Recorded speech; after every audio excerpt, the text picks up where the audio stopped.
Então, né, pessoal, a OCDE, que é o clubinho ali dos países ricos, os países desenvolvidos, tanto tentou, tanto pressionou que finalmente conseguiu impor aí o seu imposto mínimo global. Olha que desgraça, né? Sobre as empresas multinacionais, aquelas que operam em vários países aí. Isso entra em vigor a partir agora de janeiro. Já começou, então, já está a pleno vapor ali, impondo pelo menos uma taxa de 15% aí sobre essas empresas, sobre a atividade econômica, os lucros dessas empresas aí, com o potencial aqui de arrecadar até 220 bilhões de dólares, né? Esse pessoal aí, no fim das contas, esse monte de governo fazendo seus clubinhos, todos eles querem colaborar uns com os outros para roubar, assaltar ainda mais as empresas, né, a sociedade produtiva. Então vamos conversar aqui sobre esse caso, sobre esse novo imposto aí, quais são os impactos disso para a liberdade econômica em nível mundial, e sim, o cerco está se fechando cada vez mais, infelizmente. Mas antes disso, deixe o seu like e o seu comentário neste vídeo, se inscreva no meu canal. Se você ainda não for inscrito, considere se tornar membro patrocinador do meu trabalho, com valores a partir de R$ 1,99 por mês, você me ajuda bastante, pode ter certeza disso, né? Então, essa história vinha aí sendo cozinhada há muito tempo, anos de negociação para chegar nesse patamar aí e tudo mais. Agora a coisa vai começar a vigorar mesmo em 2024, né? Esse acordo foi feito 3 anos atrás, 140 países conseguiram fechar o acordo certinho aí e tudo mais. Por quê? Qual é a ideia por trás disso, né? Existe aquilo que os governos chamam de guerra fiscal, que nada mais é do que uma competição para atrair empresas para o seu país. Onde você tem mais liberdade econômica entre os agentes ali, você sempre vai ter disputa tributária. Isso aí é normal. Nos Estados Unidos, por exemplo, onde você tem uma questão de estados, né, os entes que compõem a federação ali, compõem a República dos Estados Unidos, eles têm muito mais autonomia do que aqui no Brasil, por exemplo, muito mais autonomia.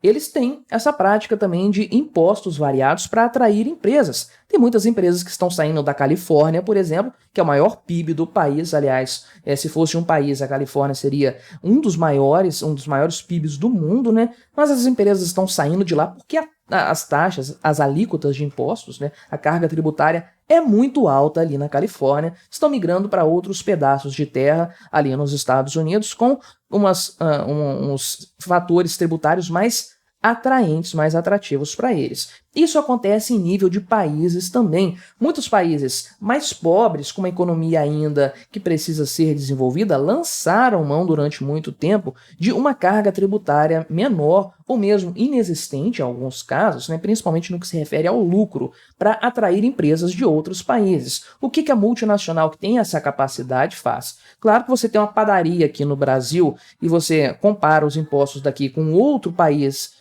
mais livre, você não vai tirar a sua padaria daqui para esse outro país, porque realmente não tem como. Agora, empresas multinacionais que estão estabelecidas em vários países para facilitar a logística de suas operações, elas conseguem muito tranquilamente nesse cenário explorar todas as, entre aspas, brechas legais que existem nos países para pagar menos impostos dessa forma, de uma forma muito inteligente. Elas operam no país ali que tem uma carga tributária menor, fazem um lucro ali, pagam menos impostos, depois transferem isso para outro lugar, fazem todo um remanejo desses valores de forma a pagar o mínimo de impostos possível. E é por isso, então, que esses países fizeram todo esse acordo, essa conversinha, para estabelecer um valor mínimo aí de 15% sobre os lucros corporativos. Isso aqui vai impactar muito mais, é claro, as multinacionais que operam em vários países, porque elas vão perder por conta disso essa sua facilidade de buscar países com uma carga tributária menor para estabelecer as suas atividades. A Irlanda, por exemplo, fez isso durante muito tempo aí, realmente mantendo uma carga tributária menor e atraiu várias empresas para lá com um notório crescimento econômico aí, né? Então, o que acontece aí de acordo com o que foi preceituado aqui por essas regras entre os países, esse combinado, né? Claro que isso não pode ser imposto a nenhum país, porque até o momento você não tem nenhuma estrutura supranacional, muita gente quer isso, é claro, mas não há nenhuma estrutura supranacional que seja capaz de violar a soberania dos outros países, né? Então nem a ONU faz isso, tem poder para obrigar um país X a ter uma regra, uma norma específica ali, ainda que tributária, né? Então o que ela pode fazer é aplicar sanções e tudo mais, só que interferir diretamente, obrigar um país a fazer algo, ninguém pode fazer, nem a OCDE. Então, o que tem aqui acordado, né? Por exemplo, se o lucro de uma multinacional for tributado abaixo desses 15% aqui em um país, outros países vão poder cobrar um imposto adicional para chegar nesse patamar. Então, a coisa vai ficar distribuída mundialmente, digamos assim, mas batendo nos 15% aí. E de acordo com o que foi estimado pela OCDE, a receita tributária anual vai subir até 9% por conta disso, ou 220 bilhões de dólares em todo o mundo. Isso aqui que o pessoal vai roubar, os políticos vão roubar mais das empresas a partir deste ano aqui, né? E aí o senhor Jason Ward, né, que é um analista principal do grupo de pressão aqui, né, para, claro, taxar mais, sempre tem gente que faz esse tipo de coisa aqui, elogiou o projeto super inteligente da reforma, né? Nas palavras dele. Isso reduzirá os incentivos das empresas para usar paraísos fiscais e os incentivos para os países serem paraísos fiscais, né? Dizendo que isso aqui era um freio sério no que era uma corrida para o fundo, né? Isso aqui é uma expressão que não faz sentido algum. Corrida para o fundo quer dizer, digamos, uma concorrência predatória em que os países consistentemente abaixam suas alíquotas tributárias para atrair empresas para dentro do seu território, para dentro da sua jurisdição fiscal. Só que isso não acontece. Se você olhar a arrecadação em todos os países ao longo das décadas, né, de forma geral, você vai ver que ela sempre cresce. Não tem corrida para o fundo nenhum em matéria tributária, muito pelo contrário. Nunca se cobrou tanto imposto como se cobra hoje, e amanhã vai se cobrar muito mais do que hoje também. Então a coisa só caminha para cima. Não existe uma corrida para o fundo em matéria tributária, nunca existiu, nunca vai existir, né? Então essa primeira aí, onda das jurisdições soberanas, são países soberanos aí, que vão implantar esse imposto mínimo global a partir de janeiro. Tem aqui União Europeia, Reino Unido, Noruega, Austrália, Coreia do Sul, Japão e Canadá, e essas empresas vão se aplicar a empresas, essas regras vão se aplicar a empresas multinacionais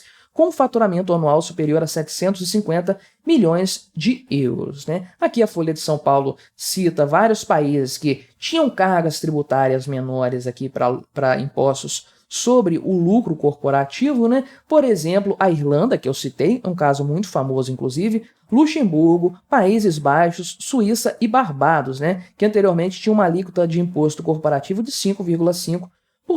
São países menores aqui que precisam atrair investimentos para dentro do seu território, embora sejam países desenvolvidos e tudo mais, são países pequenos que precisam ali de algum tipo de incentivo para a sua atividade econômica continuar pujante, continuar crescendo, né? Trazer empresas de fora é uma boa pedida nesse sentido aí, né? Agora, Estados Unidos e China não entraram nesse pacote ainda, né? Aqui não introduziram uma legislação sobre esse tema, mas apoiaram o acordo lá de 2021, provavelmente porque eles já cobram muito mais do que isso aí, né? Então, os pilares aqui, de acordo com o que foi supervisionado pela OCDE nesse acordo, seria o seguinte, são dois pilares. O primeiro é fazer com que as empresas multinacionais paguem mais impostos onde elas fazem negócios aí, enquanto o segundo estabelece uma taxa mínima de imposto corporativo global. E essas regras significam que, uma vez que os países introduzam essa taxa global, outros países também vão ser incentivados para fazer isso, né? Caso contrário, outras nações, as que estão participando desse clubinho, vão poder cobrar impostos aí e ganhar mais dinheiro. Então, aí é um incentivo para que todo mundo roube mais o empresariado. Acaba aí aquela história de você usar uma carga tributária menor para atrair investimentos, mas isso pode continuar acontecendo, certo? Só que realmente não vai ser uma grande vantagem, no fim das contas, para as empresas aí.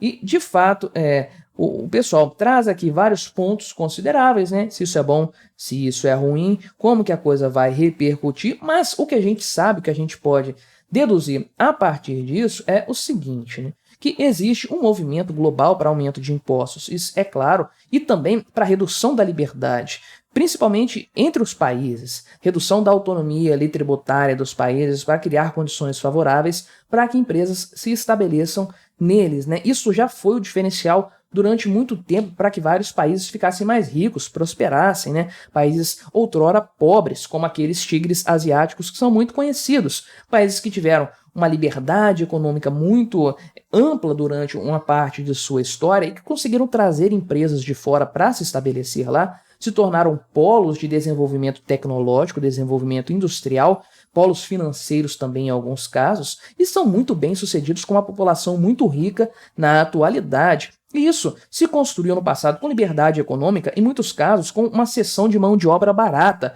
As multinacionais se mudavam para lá porque os salários eram mais baixos, né? E com o tempo, as multinacionais foram crescendo suas atividades ali, os salários foram ficando maiores, o povo daquele país foi ficando mais rico, né? Mas com base nessa liberdade. No momento que você acaba com essa liberdade, você também tira de nações subdesenvolvidas a capacidade de crescer com base nessa concorrência com outros países mais ricos, oferecendo condições melhores para as empresas se instalarem lá, coisa, volto a repetir, que permitiu que outros países se tornassem ricos no passado. Então isso é uma grande crueldade, mas cujo objetivo principal é aquele que nós já sabemos, dar mais controle globalista, né, para que países grandes, poderosos, de forma conjunta, atuem ali para assaltar o seu povo, assaltar as pessoas que vivem dentro da sua jurisdição, e conceder mais controle para esses burocratas supranacionais globalistas que querem cada vez mais ter o controle sobre absolutamente qualquer aspecto